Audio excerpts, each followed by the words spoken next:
Basically, I'm just going to give a brief account of my experience working with Tate's archive and collection during the organization of the display Gallery 1, New Vision Center, Signals and Indica, which took place at Tate Britain in 2011. The display evolved around the different walls of these 4 London-based galleries that, in my opinion, played an important part in defining the capital as a center for international and radical artistic expression. Cosmopolitan, experimental, and interdisciplinary, they foster an interest in artistic manifestations, not bound by formal or geographical lines.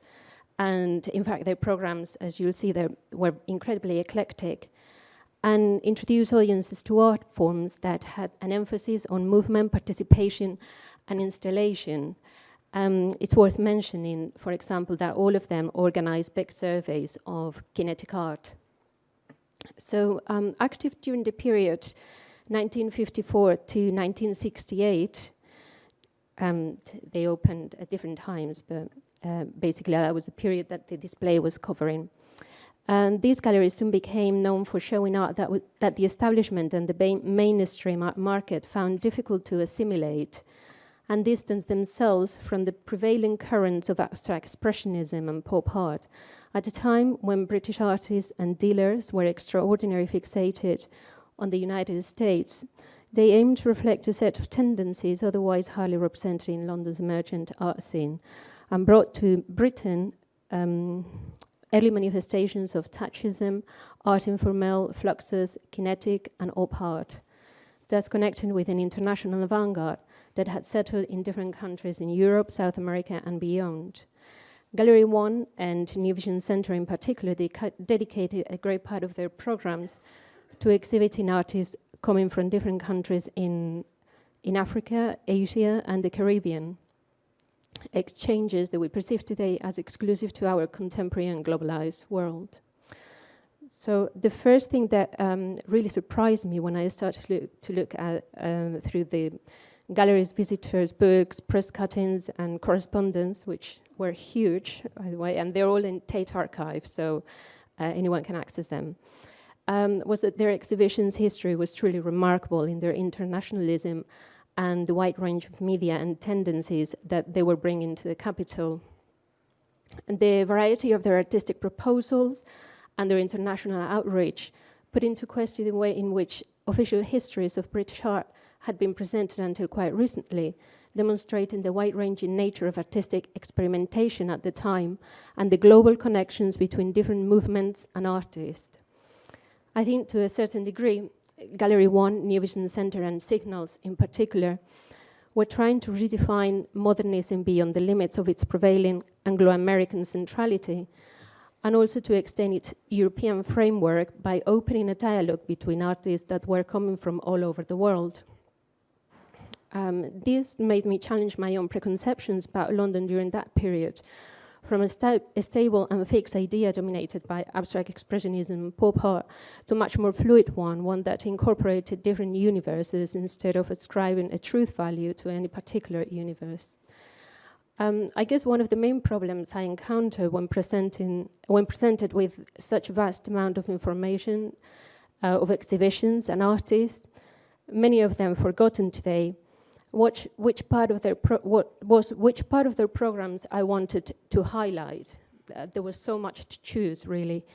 A gallery like New Vision Center, for example, held over 230 shows in 10 years. Of course, I had the limitations of having to work with Tate's collection, and I couldn't bring any loans in. And then there were the space limitations. I was only given one gallery. So I had to work with artists who were represented in the collection, and I chose not to include any British nationals because I thought the British context was already being provided by the venue, Tate Britain, and I was interested in highlighting the international outreach of the galleries, the exchanges amongst different countries, unveiling new cartographies, and also those proposals that I consider were more radical in the ways in which they were pushing the work towards participation, movement, etc. So that's how it looked, really.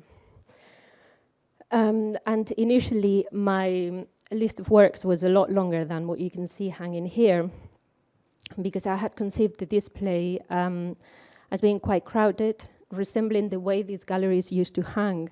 So I really wanted to get the sense of really being there, being almost transported back in time.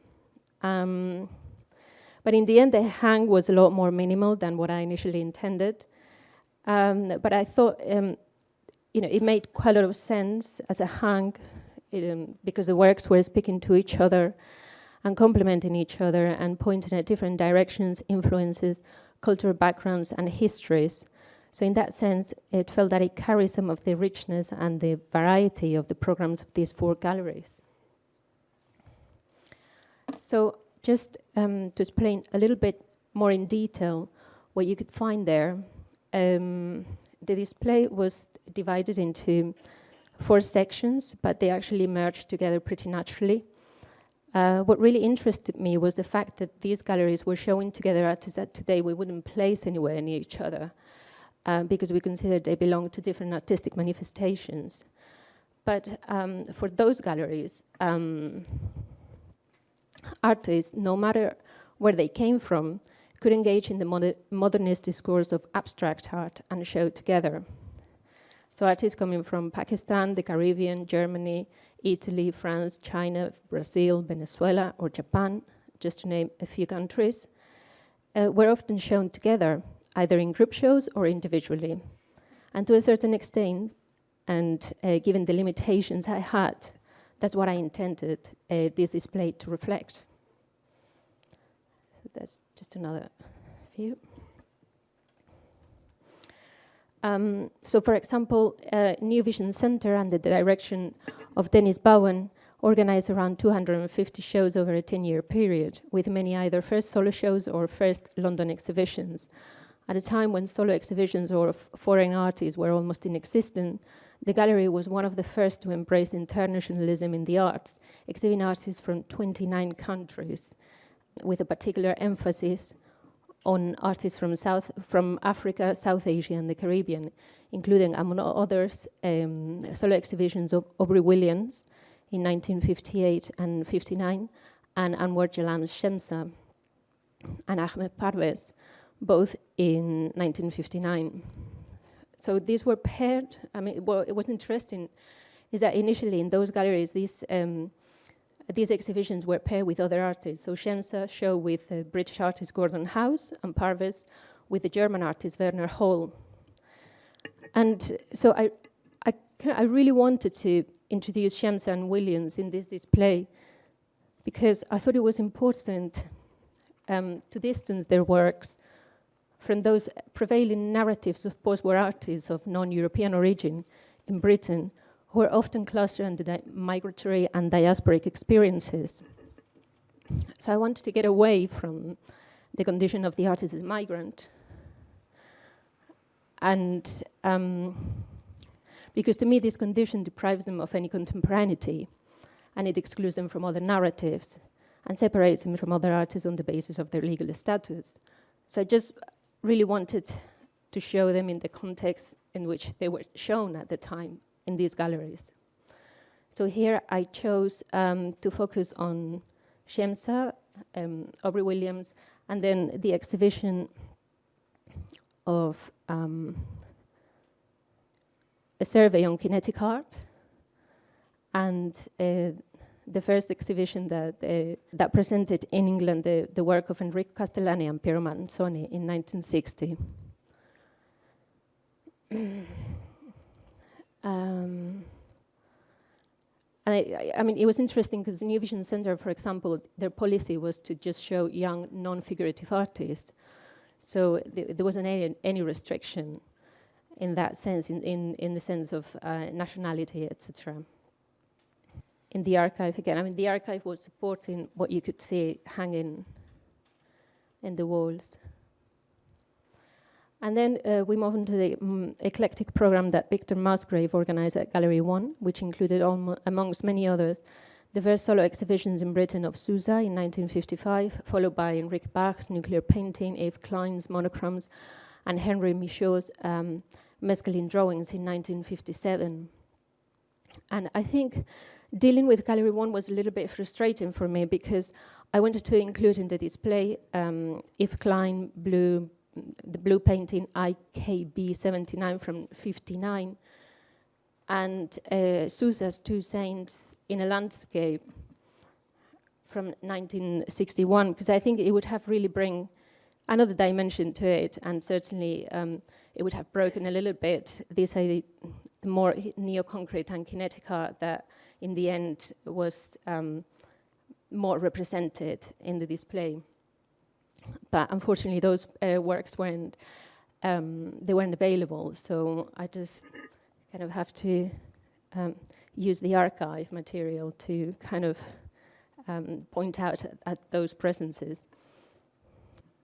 And then I also focused for Gallery 1 on the Festival of Misfits, which was organized in 1962, and which brought for the first time to England the activities of several members of Fluxus.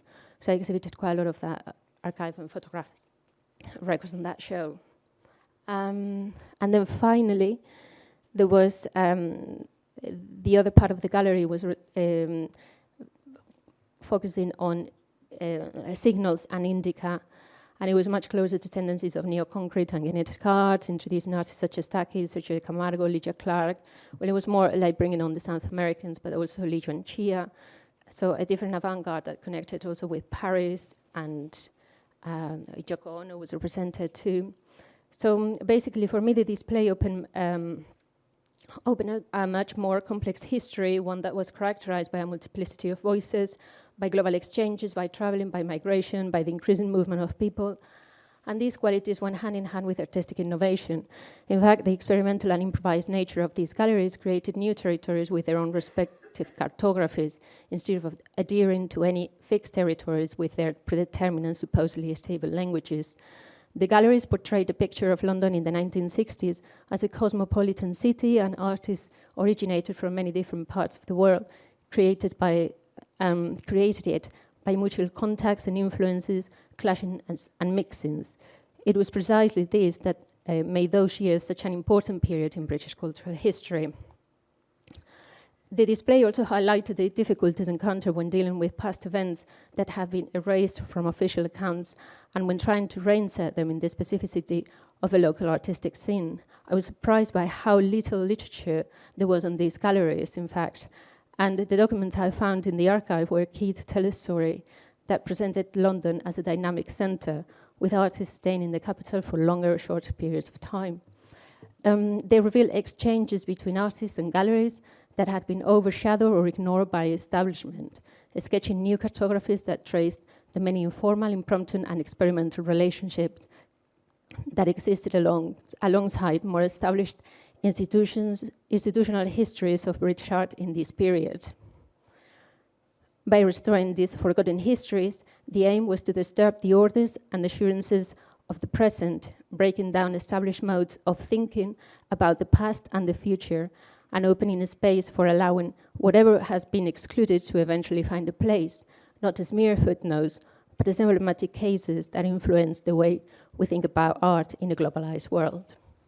That's it. Thank you.